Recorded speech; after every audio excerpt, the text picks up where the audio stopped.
The bank notice slapped against Arthur Bennett's barn door, so hard it echoed across the frozen yard like a rifle shot. Arthur tore it free just as two of his ranch hands struggled to keep a starving calf on its feet. The little animal could barely lift its head after the cruel Montana winter, and the sight tightened something deep inside him. If the ranch fell, it wouldn't only be his home that disappeared. Every family working this land would lose theirs as well. The paper in Arthur's hand gave him 30 days. 30 days to repay a loan that no honest ranch could settle after a season of blizzards, dead grass, and shrinking herds. And someone in town seemed strangely certain he would fail. If you've ever watched good people stand quietly while the world tried to take everything they'd built, then you'll understand why Arthur didn't throw that notice away. He folded it carefully and slipped it into his coat, because a man couldn't fight an enemy he refused to face. By noon, he rode into town. Every hitching rail outside the bank was full, but the conversation stopped as soon as Arthur stepped onto the boardwalk. Some offered respectful nods. Others looked away. They all knew why he had come. Inside the bank, Victor Harlan welcomed him with the smooth smile of a man who never dirted his own boots. "I'd hate to see the Bennett ranch disappear," Victor said, resting both hands on polished oak. "Perhaps the problem isn't your cattle. Perhaps it's that you've been living alone too long." Arthur answered with the same quiet voice that had settled more than one range dispute. "My wife has been gone 8 years. That isn't business." "No," Victor replied, "but business favors a complete household." By evening, the matter had become the favorite conversation in the entire town. At the general store, outside the church, even in the blacksmith shop, people repeated the same suggestion. Arthur needs a wife. He needs someone to keep the books. He needs someone to bring life back into that house. Victor waited until every whisper had become impossible to ignore before making his offer. "I know a young woman," he said almost casually, "Helen Carter." Several men laughed before Arthur could answer.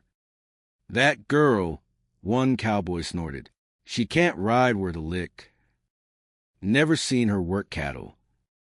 She'd be more trouble than help." Another man grinned. "Send her to Arthur, and the ranch won't last until Christmas." Victor hid his satisfaction behind a sympathetic expression. "She's from a respectable family," he said. "Perhaps all she needs is a chance." Arthur studied him for a long moment. Something about the offer felt too convenient, too carefully prepared. But every day spent arguing with gossip was another day the ranch drifted closer to the bank's hands. Finally, he gave one slow nod. "Fine." The room fell silent. "If she's willing, I'll marry her." Victor smiled. Not the smile of a friend. The smile of a gambler, convinced the final card had already been dealt. 3 days later, a single stagecoach rolled into town beneath a pale Montana sky. A young woman stepped down, carrying nothing more than one small leather suitcase. She wore a simple traveling dress instead of riding clothes. When her boot slipped in the mud, laughter rolled across the street. There goes Arthur's salvation. No horse. No ranch skills. Poor Bennett. Helen Carter lowered her eyes for only a heartbeat before straightening her shoulders. She thanked the driver, picked up her suitcase without complaint, and walked toward the quiet cowboy waiting beside his horse. Arthur noticed something no one else did. She held that worn leather case as though what was inside mattered more than every cruel laugh surrounding her. And before the sun disappeared behind the Montana hills, Victor watched from the bank window with complete confidence that he had just delivered the one bride capable of destroying the Bennett ranch. Arthur helped Helen onto the wagon instead of letting her struggle with the horse again. Neither of them spoke during the long ride back to Bennett ranch. The only sounds were the wagon wheels grinding over frozen ruts and the distant bawling of hungry cattle. Helen quietly studied every pasture, every fence, and every weather-beaten barn, as though she were memorizing a language no one had taught her. When the ranch house finally appeared, Arthur climbed down first and carried her small suitcase inside. "This is home," he said simply. Helen looked around the modest wooden house. It wasn't grand, but everything was clean, carefully repaired, and carried the weight of years. A faded photograph rested on the mantel beside an old wedding ring. She understood without asking that Arthur had never stopped honoring the woman he had lost. "I'll try not to disturb anything," she said softly. Arthur shook his head. "It's a house. Houses are meant to be lived in." The next morning proved why the entire town had laughed. Arthur saddled an old mare for Helen. The moment the horse took 3 steps, Helen lost her balance and slid awkwardly into the dirt. None of the ranch hands rushed to help. A few exchanged amused glances. One muttered, "She's got less balance than a newborn calf." Helen accepted Arthur's hand, brushed the dust from her skirt, and quietly climbed back to her feet without complaining. The afternoon went no better. She tried milking one of the gentlest cows on the ranch. The cow kicked over the bucket before Helen had managed more than a few drops. Laughter echoed through the barn. Later she volunteered to cook supper for everyone. Determined to prove she could at least manage a kitchen, she placed biscuits into the cast-iron stove, then became distracted trying to prepare stew. By the time Arthur smelled smoke, thick black curls were rolling from the oven. The biscuits had turned into black lumps of charcoal. Even the oldest ranch hand couldn't hide a grin. "I reckon we found something she can burn better than firewood." Several cowboys burst into laughter. Arthur said nothing. He simply carried the ruined pan outside, dumped it, and quietly prepared bacon and beans himself. That evening, after the men drifted toward the bunkhouse, Arthur stood alone on the porch. For the first time since accepting Victor's proposal, doubt settled heavily on his shoulders. Maybe the town had been right. Maybe Victor had known exactly what he was doing. Maybe he brought a woman completely unsuited for ranch life into the one place that couldn't afford another mistake. Inside the house, Helen heard the wind rattle in the windows. She also heard Arthur leave for one last inspection of the barns before bed. Only then did she quietly open her suitcase. There were no expensive dresses, no annuity, no keepsakes from a wealthy family. Instead, the case held ledgers, sharpened pencils, folded accounting papers, measuring rulers, notebooks filled with agricultural observations, and several textbooks whose corners had been worn smooth through years of study. Helen carried the ranch account books to the dining table. She lit a single oil lamp. Page after page revealed confusion. Receipts were missing. Feed purchases didn't match inventory. Payroll figures changed from month to month without explanation. Sales records listed different cattle counts than shipping invoices. She frowned. None of it made sense. For hours she compared columns, recalculated totals, and copied figures into fresh pages with neat handwriting. Near midnight, she discovered the first impossible number. The ranch had purchased far more winter feed than the cattle could have consumed. Thousands of dollars worth had simply disappeared. She didn't wake Arthur. She kept reading. Another ledger showed wages paid to ranch hands who had supposedly worked for months. Yet several names appeared nowhere in the employment records. By dawn, 3 separate notebooks lay open across the table. Helen leaned back, exhausted but certain of one thing. The Bennett ranch was not failing because Arthur was a poor rancher. It was bleeding money in ways no one had bothered to notice. Just before sunrise, Arthur walked quietly into the house after checking the livestock. He stopped in the doorway. Helen had fallen asleep at the table. An empty coffee cup sat beside stacks of carefully organized papers. One hand still rested on an open ledger. Arthur looked at the pages covered with precise calculations. He didn't understand what any of them meant, but he knew enough to recognize careful work when he saw it. Without waking her, he removed his own heavy coat and gently placed it over her shoulders. As the first rays of morning slipped through the window, Arthur found himself wondering whether everyone, including himself, had judged Helen far too quickly. Outside, across town, Victor Harlan received a message from one of his hired men. The bride embarrassed herself all day. Victor smiled into his morning coffee. "Good," he said. "Another few weeks, and Bennett's ranch will collapse exactly as planned." He never imagined that while everyone else had been laughing at Helen Carter's clumsy hands, she had already begun saving the ranch with her sharp mind. The next morning, Arthur found Helen exactly where he'd left her. She was already awake, another ledger open before her, a pencil tucked behind one ear. Sunlight spilled across the dining table, illuminating neat columns of figures that looked more orderly than anything Arthur had ever seen in his office. "You been up long?" he asked. Helen smiled faintly. "I never really went to bed." Arthur frowned. "You'll make yourself sick. I'd be more worried about your ranch." She pushed one ledger toward him. "May I show you something?" Arthur pulled out a chair. Numbers had never been his strength, but he trusted honest work, and every page before him looked exactly that. Helen pointed to 3 different entries. "Last winter you bought enough hay for nearly 1,800 head. Arthur nodded. "That sounds right." She slid another page beside it. "But these records show you never had more than 1,400 cattle." Arthur leaned closer. "Go on." "Someone charged you for hay that was never delivered." She flipped another page. "And here." Her finger stopped beside several names. These ranch hands were paid for months. Arthur read the list twice. "I don't know 3 of these men." "You shouldn't." Helen met his eyes. "They never worked here." Silence settled over the room. Arthur slowly leaned back in his chair. He had spent years blaming drought, storms, and bad markets. It had never occurred to him that someone might be quietly stealing from him all along. "Can you prove it?" he asked. Helen nodded.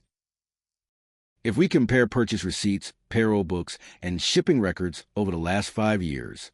"Yes." Arthur stared at her for several long seconds. Then, for the first time since their wedding, he smiled. Not broadly. Just enough to let hope return. "Show me everything." Over the following weeks, Bennett Ranch changed in ways the Cowboys barely noticed at first. Helen insisted every calf receive its own numbered record. Every breeding pair was tracked. Every sack of grain entering the ranch was counted. Every dollar leaving the office required 2 signatures. Some of the older hands grumbled. "We've been ranching 30 years without all this writing." Helen answered politely. "And that's why someone's been stealing from you for years." Even the loudest complainers had no reply. One afternoon, she spread several sheets across Arthur's desk. "I think you're selling your best cattle too cheaply." Arthur looked surprised. "Buyers set the prices." "They set prices because you've never shown them the difference between your herds." She drew 3 neat columns. "Separate the breeding stock. Sell ordinary cattle separately. And never let premium animals be mixed into common shipments." Arthur rubbed his chin. "It'll mean more work. It'll also mean more money." He trusted her enough to try. Within 2 months, buyers who had once bargained aggressively found themselves paying considerably more for Arthur's finest cattle. Word spread quickly. The Bennett Ranch wasn't desperate anymore. It had become organized. Helen wasn't finished. She walked the feed barns with Arthur one crisp morning. "The hay won't last another hard winter." "Atsuasite." "I know." "No." She smiled. "It will, if we build proper storage." He looked around. "We've never needed another barn. You've never protected your feed from moisture either. She explained a larger storage building with raised wooden flooring and improved ventilation. Several ranch hands overheard. One laughed openly. "Now the lady's teaching us how to stack hay." Another added, "Next she'll tell the cattle where to graze." Arthur glanced toward Helen. She never answered insults. She simply continued explaining measurements with quiet confidence. That evening, Arthur made his decision. We build a new storage. The ranch hands exchanged uncertain looks. One finally shrugged. "If the boss says so." Construction began the next week. Across town, Victor Harlan listened impatiently as one of his informants reported the changes. "They've tightened the books." Victor frowned. "And they're making money again." Victor's fingers stopped tapping the desk. "Impossible." The buyers paid Bennett nearly 20% more this month. Victor slowly stood. "What about the girl?" The man hesitated. "She's running the business." Victor's pleasant expression hardened for the first time. She was supposed to destroy that ranch.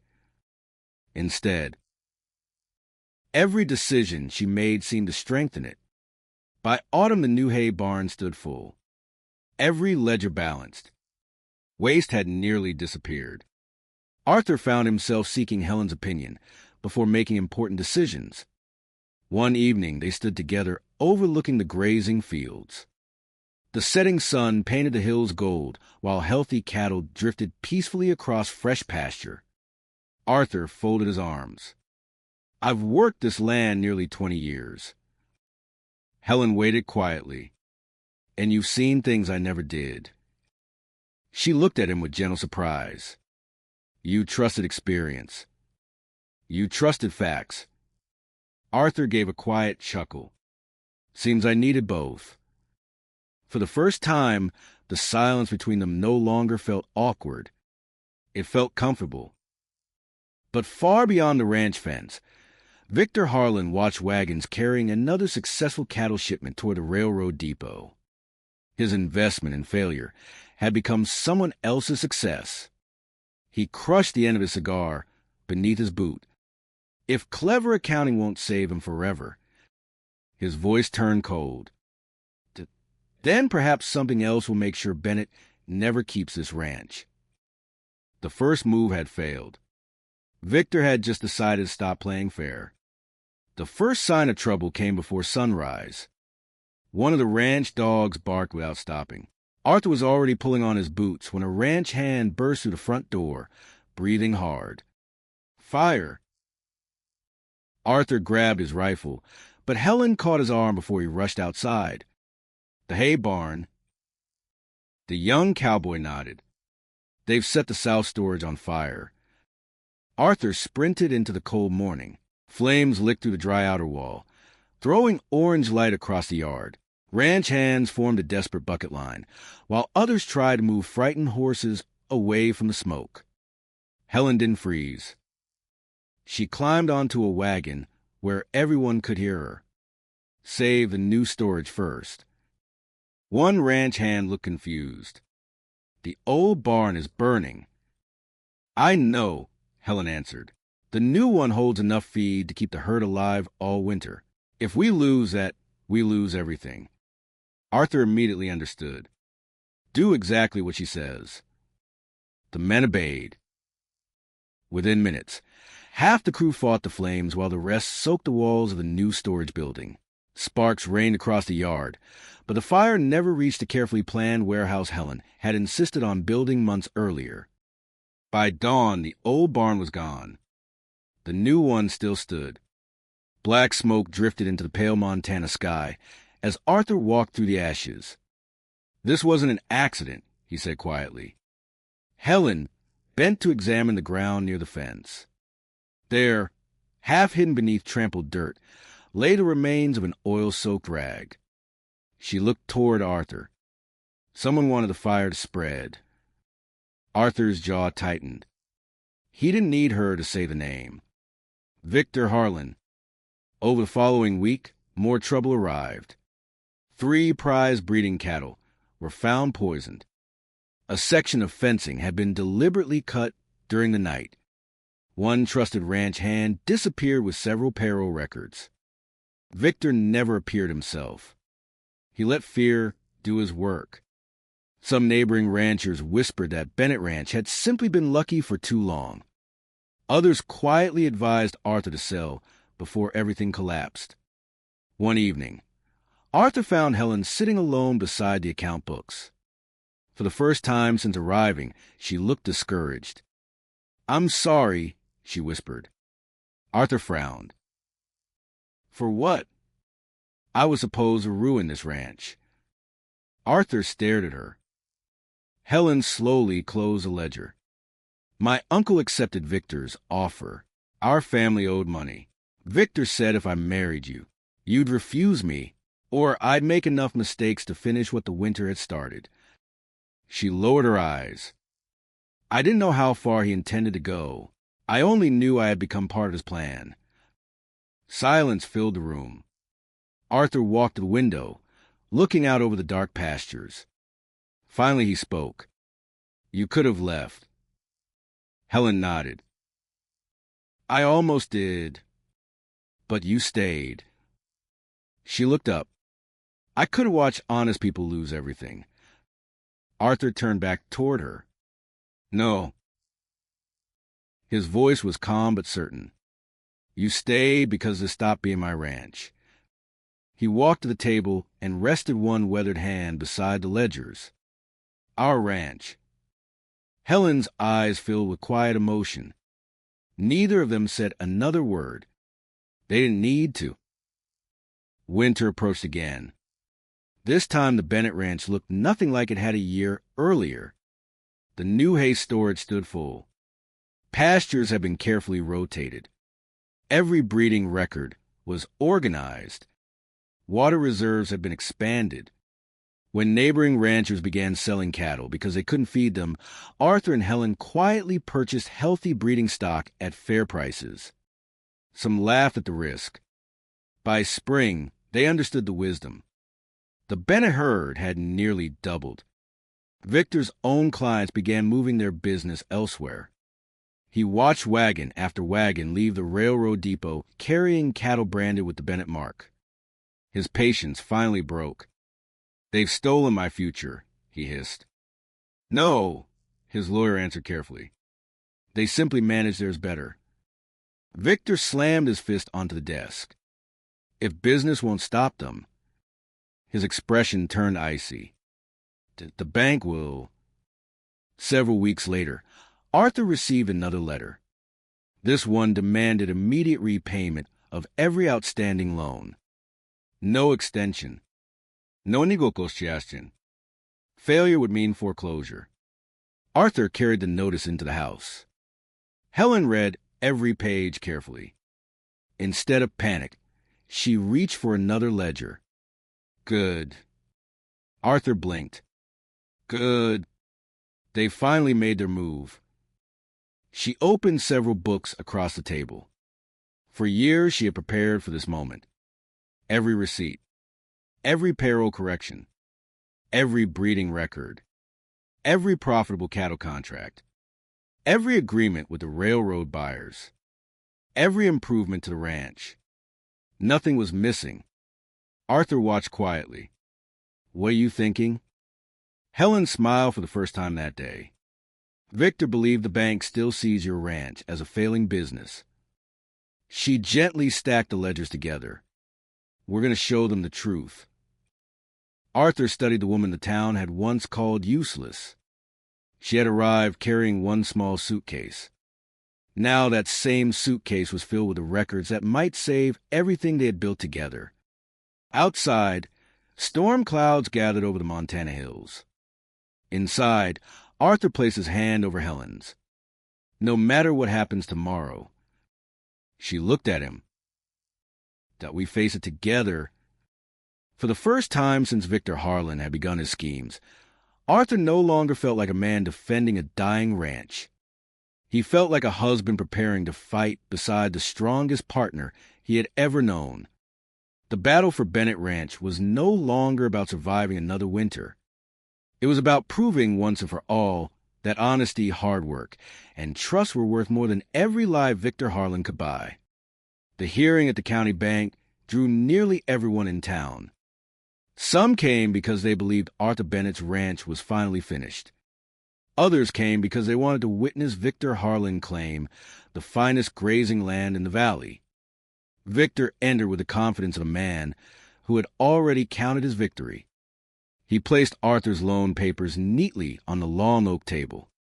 "The debt is due," he announced. "The Bennett Ranch has no legal reason to avoid foreclosure." Several people lowered their eyes. Only Arthur remained calm. He stood beside Helen without speaking. She carried the same worn leather suitcase that had earned nothing but laughter on the day she arrived. Victor smiled when he noticed it. "Still carrying that little case?" Helen met his eyes. "Yes." "It seems rather small for saving a ranch." "It has been enough." The bank president invited both sides to present their evidence. Victor spoke first. He described Arthur as an aging rancher whose business had been ruined by harsh winters and poor decisions. He insisted the bank could recover far more money by transferring the land to new investors connected with the expanding railroad. For a moment, several directors appeared persuaded. Then Helen quietly rose. She opened the suitcase. Instead of clothing, it held years of perfectly organized ledgers, contracts, breeding records, payroll corrections, shipping receipts, and profit statements. One document followed another across the table. "This," she said calmly, "is every financial record since I arrived." She pointed to the earliest books.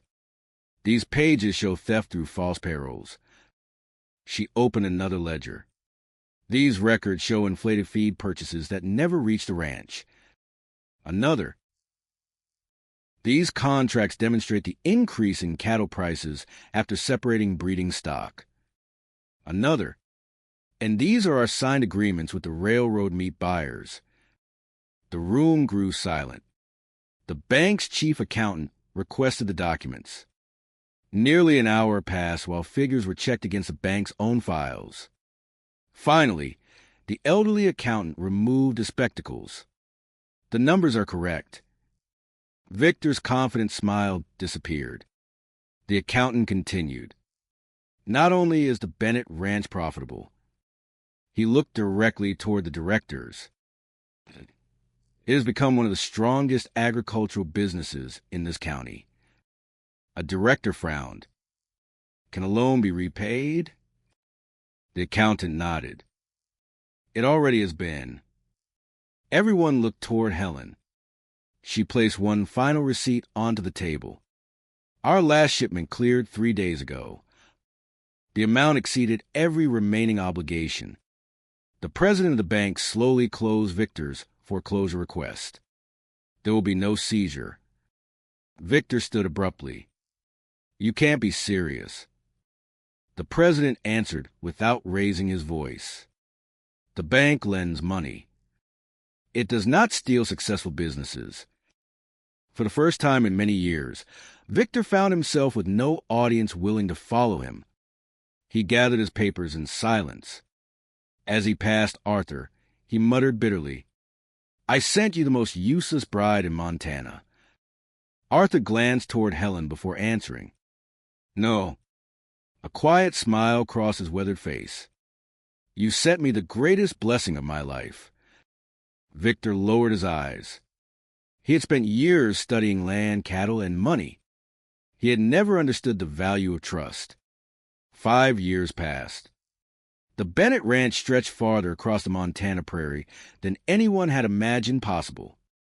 Thousands of healthy cattle grazed behind strong fences. Large hay barns stood full before every winter. Reservoirs supplied water through the driest summers. Windbreaks of young cottonwoods protected fields of alfalfa that many had once mocked. Ranchers from neighboring counties arrived to learn Helen's methods. She welcomed every one of them. "We all do better," she often said, "when good ideas are shared." Arthur never corrected anyone who called the ranch Helen's miracle. He usually smiled and replied, "Our miracle." Families who had nearly lost everything during hard winters now found steady work on the Bennett ranch. Children attended a small school Arthur and Helen helped build. Widows received livestock loans with fair repayment terms. Young ranchers borrowed seed instead of money whenever possible. The wealth of the Bennett ranch spread far beyond its fences. One autumn evening, a traveling newspaper reporter climbed the hill overlooking the property. He stopped in amazement. Below him stretched one of the richest ranches in Montana. Arthur and Helen stood together watching another sunset settle over the endless grasslands. The reporter asked Helen a simple question. "Mrs. Bennett, how did you build the richest ranch in Montana?" Helen smiled before looking toward Arthur. "I didn't." The reporter looked confused. She reached for Arthur's hand. "I knew how to keep records. I knew how to plan. I knew how to grow a business." Then she squeezed Arthur's hand gently. But none of that would have mattered if one man hadn't believed in a bride the whole world called useless. Arthur laughed softly. "They were wrong." "No," Helen answered with a warm smile. "They simply judged too soon." They stood together in comfortable silence as ranch hands returned home. Children chased one another across the yard, and lanterns began glowing in windows that had once stood dark through hard winters. Arthur looked across the valley and remembered the frightened man who had accepted a marriage only to silence the gossip of an entire town. He could no longer imagine this land or his life without the woman who had arrived carrying nothing but one small suitcase. The same Montana sun that once watched a lonely cowboy welcome a laughing town's useless bride now shone over a thriving ranch built by two people who trusted each other when almost no one else did. If this story reminds you that the greatest gifts sometimes arrive disguised as burdens, let it stay with you the next time the world tells you someone has little value. Sometimes all a person needs is one chance, and one heart brave enough to believe in them.